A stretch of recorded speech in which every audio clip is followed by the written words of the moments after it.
Assalomu alaykum azizlar. Siz bilan Orzu va ijtimoiy loyihasi rahbari Ilhomjon Olimjon Qosimov. Ko'p vaqtingizni olmayman.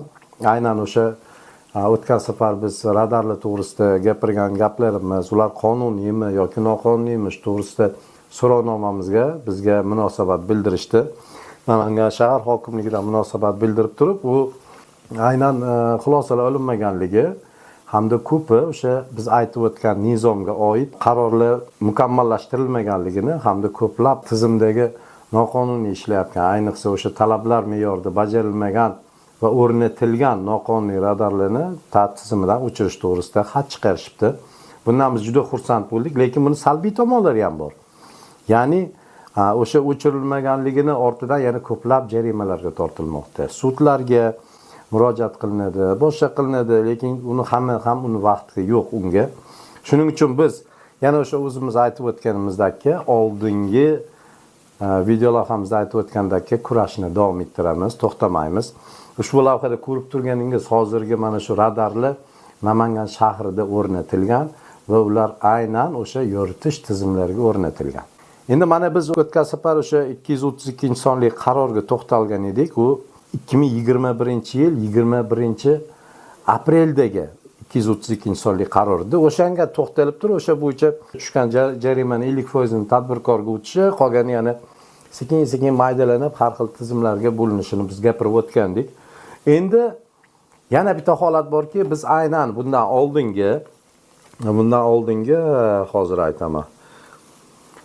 Yo'l harakati xavfsizligi sohasidagi huquqbuzarliklarga qarshi kurashish samaradorligini oshirishga doir qo'shimcha chora-tadbirlar to'g'risidagi O'zbekiston Respublikasi Vazirlar Mahkamasining yo'l xavfsizligini ta'minlash tizimini yanada takomillashtirish chora-tadbirlar to'g'risida 2018-yil 19-maydagi 377-sonli qarorga muvofiq Vazirlar Mahkamasi qaror qiladi deyilgan. Bu 2018-yildagi.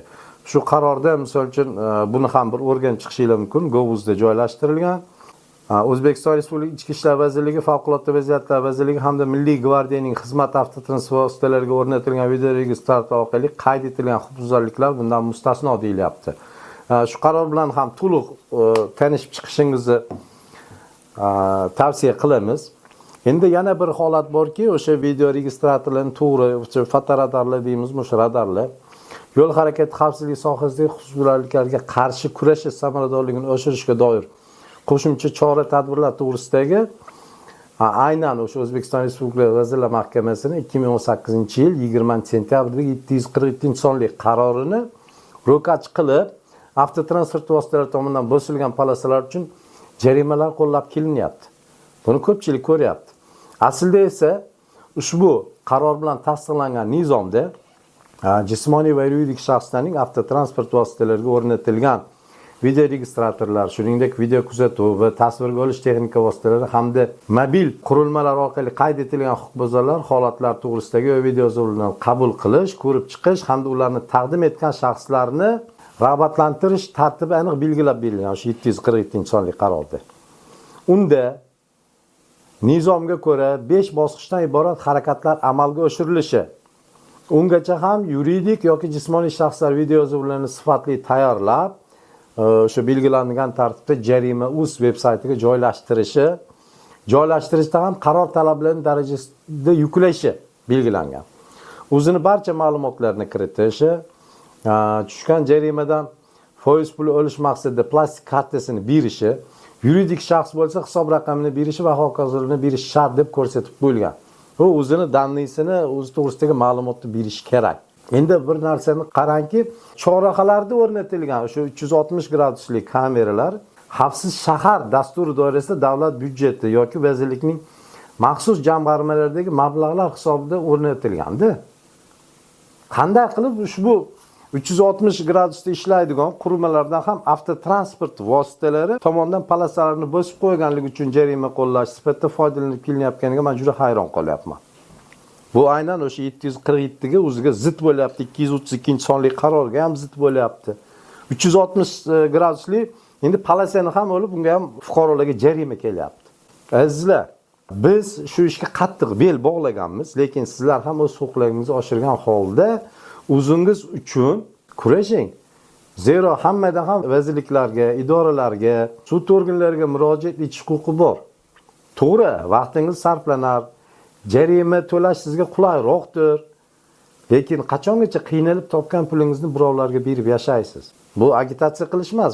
Siz o'zingizni, huquqingizni, haqqingizni talab qilishingiz to'g'risida gapirib o'tyapman.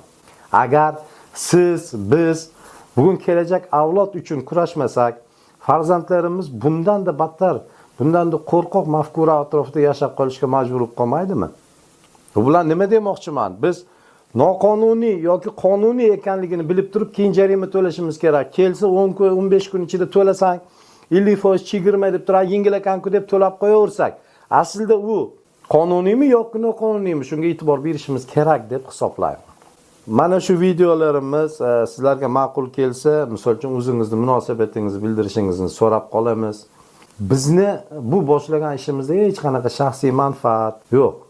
Bizga mana shu ishimizni hozir haqqona hal bo'lishiga harakat qilayotganlar, bosh qo'shib bo'layotganlar ham katta bosimlarga qoladi. Biz o'zimiz ham katta bosim ostida qolamiz. Misol uchun mana hozir shahar hokimligi o'shani qonuniyligini belgilab bizga javoban xat yozib, u yoqqa xat yozib, shuni qildi, lekin o'ylaysiz bu osonlikcha bo'ladi deb o'ylaysizmi? Yo'q, hayli bu odamga yoki o'sha hokimiyatdagi aynan o'sha mansabdor shaxslarni bu xatni qilganligi uchun, o'sha aynan oldinga aytib o'tgan xatimni qilganligi uchun bularga ham rosa bosim bo'ladi. Chunki bu yerda osongina mehnatsiz pul topish bor edi.